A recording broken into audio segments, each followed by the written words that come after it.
démb it RTS def nañ ab communiqué xam ne ñoom signalé wuñu bile télé et que it Link ID daal dinay contredire encore ñi nga xam ne ni ñoo di waa RTS daal nañu xam ne ministre bi yor wàllum communication moo nekk di régler milieu média yi képp koo xam ne nekk woon ci yoon bu yeboo nga préparé te xam ne en voie de disparition la chaîne yu bëri nekk dem na it ba suñu bëri ñoo xam ne nii dañuy yëkkati ay cadre di wax ne yenn ci ay médias yi mais surtout Public SN TV ñi fi nekk dañuy victimiser wu ngir daanaka ñu bàyyi leen ñuy wéy ba tey manque de solidarité bi nga xam ne nii nemmeeku nañ ko ci entre les journalistes et les patrons de presse ndax loolu aussi du gën a yàq li nga xam ne nii moo di corporation bi ndax si gis nañ ne ñu bëree bëri dañoo àddu mais daanaka en défaveur de li nga xam ne nii moo di Public SN TV. waaw xam nga situation bi dafa nekk situation bu particulière surtout bu nguur dafay lu doy waar yéen a ngi gis wax waa stade bi fële ñuy jël seen ay bagages di sànni ci àll bi koo ci seeti ci ñooñu nga xam ne ay mécaniciens lañu ak leneen ku ci nekk bu lay laaj yi dala naan lu may yóbbu sama kër je sais pas si vous comprenez un peu. Bien sûr. lu may yóbbu sama kër ça veut dire que li dalandoo ci kaw ñëpp day indi situation bi nga xam ni soo buggee ŋàññ ñenn ñi ci manque de solidarité rek da ngay passer un peu à côté de l'analyse da nga naan li fi nekk comme solidarité nanu jël loolu leneen li fi nekkul comme solidarité ñu xool nan la ñuy def ba xëcc ñooñu mais sinon dañuy fermer les portes moi je crois pas que c'est ça lépp responsabilité état bi la ñoom ñi def lii ba noppi dellu si di layi naan ñun defuñu kenn lenn mais alhamdulilah comme ñoom fi ñu toll tey nee nañu defuñu kenn lenn ça veut dire que ñu séqal ci système u média international yi ñoom ñooy dal ci kaw nit ñi ça veut dire que ñoom aujourd'hui ils nient être les agresseurs alhamdulilah rabbil alamin donc su fekkee ni ñoom ñoo niee loolu nan jéem seet nan la ñuy taxawee ak ñoom taxawee ak ñeneen ça veut dire que am na lu ñu mën a gagner ci situation bi ça veut dire que am na li nga xam ne yoon mayu leen ko wala ñoom may ñu ko seen bopp ça veut dire que am na ñu leen rëcc les autres maintenant ñi nga xam ne ñoom ñoo nekk ci association presse yi ñu ñaax leen ci ni lu metti na ba pare mais bu ñu gisee ne association de presse yooyu ci boppam ñoom ñoo manque de solidarité entre eux tey ndax nekkul ne divisé bi ñu divisé wu moo tax tey nguur gi wala surtout ministre bi yow wàllum communication am autant de daanaka doole ci li nga xam ne nii moo di entre les patrons de presse ak it ñu nekk ci mooy li ma la wax rek xam nga li mooy moo tax dama leen di ñaax parce que li metti na ba pare li am na ba pare il fallait su dalee seen kaw nii su ku nekk si ñoom xalaatee nii tey xëy na fii la mais su ëllëgee mën na doon ñoom rek il y a des chances que ñu reprendre initiative bi jéem seet nu taxawee fi nga xam ni dañuy taxaw en tant que corporation jéem créer les conditions de protection de leur métier jéem créer condition bi nga xam ni dañuy taxaw en tant que pouvoir jéem taxaw jàkkaarloo état bi mu delluwaat ci li nga xam ni mooy BABA bi que ni état bi amul dara lu muy def ci lii il me semble que nag ni état bi angle d'attaque am mooy ci biir li nga xam ni mooy espace médiatique bi day utiliser ay jumtukaay yi nga xam ni mu ngi ci biir li nga xam ni moom la nit ñiy liggéey pour arriver à créer des problèmes à des gens par exemple il me semble que on dit que oui c'est la RTS qui a signalé Public FM ainsi de suite ça veut dire que yooyu ay jàmpaaka ci digg gannaaw la ce n'est pas un arrêté ministériel qui vient dire à Public FM defal nii ainsi de suite suñu créer problème bu mel noonu ñeneen ñi dañuy ñàkk jumtukaay analyse bi mu ñu yóbbu ci ni il faut que ñu avancer ba fexe ba ñu dépasser boobu écueil ba seet nag léegi par rapport ak li nga xam ne mooy décision bu radicale bi mooy état bi jóg di tëj di assumer jóg di tëj di assumer ñu ngi fii di wax alhamdulilah jóg est-ce que sax acteurs yi nga xamante ñooy yëngu si wàllu média bi mayuñ leen loolu noonu parce que bu fekkee ne tey jii nii kuréel yooyu noonu comme ministère de la communication wala aussi ñenn ñi nga xamante ne nii xëy na am nañ doole bi dem bay attaquer ñenn ñi ak di menacer est-ce que loolu ñun ñi nga xamante ne ñun ñoo yëngu si média yi mayuñ leen ko parce que su ma waxee loolu maanaam li nga xamante ne nii fi la état bi commencé daanaka bu sore sori na si dette bi nga xamante ni baal nañ leen ko également aussi yan média la ñuy reconnaître ak yan lañ dul reconnaître te ñu yegg fii nii si wàllum est-ce que lii nii war na koo diviser ak waru koo diviser dañ koy tëj wala duñ ko tëj est-ce que collaboration bi warul woon nekk loo xamante ni lu yàgg lañ ko loolu moo war a nekk loolu ngay def yow lii ngay def nii léegi yaa ngi ci dimension wu ñaax bi mais tu me mènes aussi à argumenter dans le même sens. Oui. C'est que c'est un problème politique global. État bi dafa soxla ñëpp noppi keneen noppi mu créer condition yooyu dal di ñi di xoñoñol loolu la fi indi pour créer des problèmes aux gens dans li nga xam ne moom mooy seen sutura mooy indi seen teraanga. Est-ce que tu comprends foofu dafay difficile nga jóg rek daal di trancher ci nii woy waroon nañ def nii bi ñu xamee ni lii ainsi de suite il y a eu des situations mais damay espérer que ni lii nga xam ni moom la ñu commencé ba toll fii tey mu indi ñi nga xam ne ñooy acteurs u médias yi ñu dem ba comprendre ni seen salut mu ngi nekk ci au contraire ñu reprendre du poil de la bête taxaw jàkkaarloo ak pouvoir bi am yàllaay buur ñàkk yàllaay buur ñu jàkkaarloog moom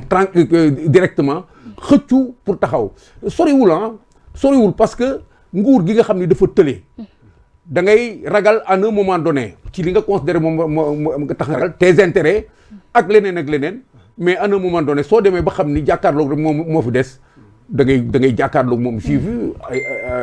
Aïssatou Diop Fall bi mu demee ba xam ni jàkkaarloog moo des mais dafa taxaw jàkkaarloog ñoom comme j'ai dit am yàllaay buur ñàkk yàllaay buur. mais jàndoog ñoom aussi ndax dana nekk ab solution parce que gis nañ ne ñoom gouvernement bi ñu ngi xeex ak armes yi nga xam ne ni ñoom la yor des fois même sax ñu utiliser ay armes non conventionnelles. waaw mais loolu mais ci xeex bi la bokk. yéen ci xeex bi la bokk c'est-à-dire on ne peut pas demander à l'État de faire autrement alors que ñoom seen projet mooy. fexe ba identifier ñi nga xam ni dañ leen di cataloguer comme seen ay ennemis seen ay adversaires di leen di mettre des bâtons et puis état bi dafa nekk difficulté un état qui a peur est un état dangereux. Ah bon? Oui c'est des te itam est-ce que noppil sax itam lu toll ne entreprise boo xamante ni wala journaliste boo xamante xëy na mu ngi doon wax lu bëri di ko dégg est-ce que tamit dem sax ba noppile leen loolu sax du gën a nekk maanaam ab défaite wala bokk du gën a nëbb yi nga xamante ni dañ ko doon def parce que jàpp naa ne comme que presse bi ñoom ñooy quatrième pouvoir bi jàpp naa ne lépp lu pouvoir bi di def presse bi moo xam ni muy traité information bi tey jii nii même bu fekkee ne sax ànduñu ak ñoom lool dama war a jàpp ne xëy na lu leen di war a gën a ñaax la pour que ñu xam ne kat askan wi lii moo leen fi teg te fii lañ war a yegg ak ñoom est-ce que da ngay dem ci dictature nga jëm nii dañ dem benn si suñu dictature ñii xamuñu loolu li ñu xam ñoom defante saagante xuloo jiiñaate et ils veulent que ñi nga xam ni ñoo nekk ci espace bi fii yow yaay jëlal sa bopp. c'est-à-dire dama bëgg a wax ne maanaam tey jii nii xëy na ñoom dañu jàpp ne public xëy na farul ak ñoom ak yeneen médias yi mais loolu est-ce que warul woon nekk ab leçon pour que ñoom ñu gën a xam. mais ma xam loolu moo tax ma wax la loolu je te dis ñii xamuñu loolu. ce n'est pas dans la démarche un dictateur c'est un dictateur. mais est-ce que installer dictature aussi ci Sénégal fii nga xam ne ni dañu yàgg ku nekk am baat boo xam ne ni soo waxee ñu dégg la yaa ko au Sénégal ñi nga xam ne ni ñoo di opposition bi dañuy contester parti au pouvoir di wax nit ñi di démentir. c'est que fii doon na yomb trop su fekkoon ni ils étaient arrivés à museler l'opposition tiitloo leen mu des fi rek quelques figurants ay nit ñi nga xam ne dañu nekk fi rek comme figurant par exemple dinañ tolérer sax Aïssatou Diop Fall di def nii mais tey la situation est crasseuse da ngeen di xool ni lan moo indi arrestation Abdou Nguer diffusion de fausses nouvelles déedéet selon leur dire nanu bàyyi motif légal bi ñu bàyyi motif légal bi politiquement lan moo ko indi une mauvaise posture de l'État qui croyait que ni ñoom ni ñu ñëwee ci pouvoir bi noonu lay continuer ñu mën lépp même su askan bi dee topp seen gannaaw comprends nga li ma la wax le président Diomaye a été surpris de voir que les Sénégalais continuaient de les supporter. Sonko a été surpris de voir que les Sénégalais sont en train de reculer. Tout le monde est en train de le voir. Loolu mooy situation bu objective bi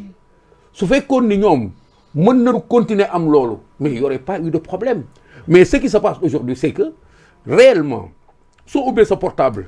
toute la journée tu te rends compte de ce que c'est dans Pastef que le problème est maintenant. Les comptes sont en train de se faire à l'intérieur de Pastef. Il faut ñu am fu ñu ko expier.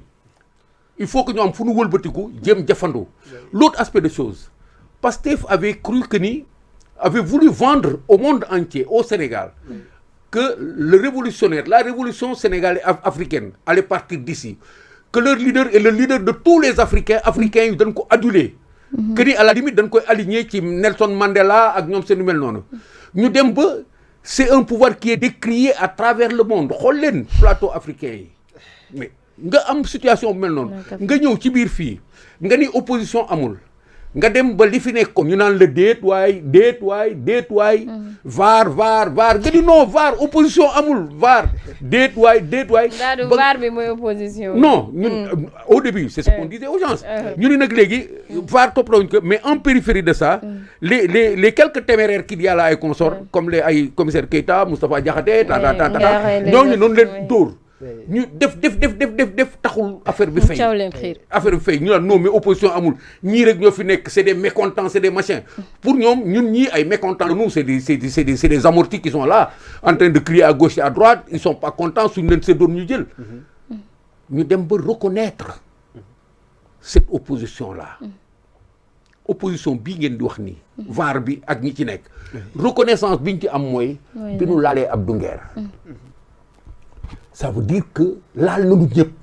bi ñu demee ba sës ñu laal Abdou Nguer ça veut dire que ñu ngi koy yëg ci seen biir yaram ça les empêche de tourner ça les empêche d'être à l'aise et loolu ci ku yore nguur action wu opposition rek la mën a tudd ak noo ko mën a tuddee moom nag daf ko tuddee les wuyaa ñi ngeen di yónni ainsi de suite c'est un acte de reconnaissance bon acte de reconnaissance si c'est un acte fort de reconnaissance le fait de parler dinaa leen faagaagal je vais les effacer c'est un acte fort de reconnaissance. Mais on parle aussi de tolérance zéro moom le PM wax na ko à l'Assemblée nationale d'ailleurs tey yaa ma Matar Gueye ki mu disait que mu ne ma tolérance zéro na ko doolee ci moom parce que ak it ñi mu àndal ndaxte ñay saaga ña doon diffamer lépp ci ay côté la ñu nekkee. waaw mais parce que pour mu effacer ñi mu war a effacer ñoom Abdou Nguer et les autres là il faut mu wutal leen motif. moo tax mu dugal ci ay saaga ak leneen mais c'est des actes d'opposition fii depuis qu'ils sont arrivés au pouvoir personne n'a insulté presque sauf que delloo saaga yi moo fi nekk li nu def mooy on leur rend ce qu'ils ont eu à produire dans l'espace et on analyse avec eux ce qu'ils amènent ils ont tenté pendant un temps ni débat d'idées les débats d'idées remarquez nga ces 3 premiers mois foofu léegi nag amatul débat d'idées mais demuñu ñu ngi koy wax ba tey ñu ngi koy wax ba tey mais demuñu ba tey moi je l'entends de moins en moins ci ñoom de toute façon mais demuñu parce que ils sont presque absents ci plateau yi ils envoient simplement des sapeurs-pompiers quelquefois ñu fay quelques lactes fii là et consorts mais demuñu des sapeurs-pompiers c'est ça le problème ñu fay quelques lactes fii mais demuñu soo demee nag ba ci biir loolu nga ni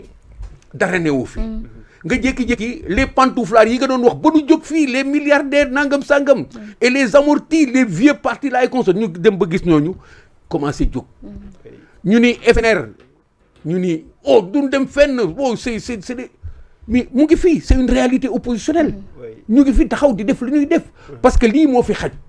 duñu ñoom opposition bi ñu doon xaar mooy opposition sànni xeer xuloo xeex saagante mais nit ñi di poser ay actes yi nga xam ni askan bi daf koy gis parce que askan bi mooy interlocuteur bi aujourd'hui askan bi mu ngi naan ouf alhamdulilah FNR existe même bu ñu posé wul un seul acte parce que ça représente quelque chose dans l'occupation de cet espace politique ñu dem ba ñu gis par exemple nu mu tuddee encore beneen mouvement boobu laay consort votre mouvement NFA laay consort taxaw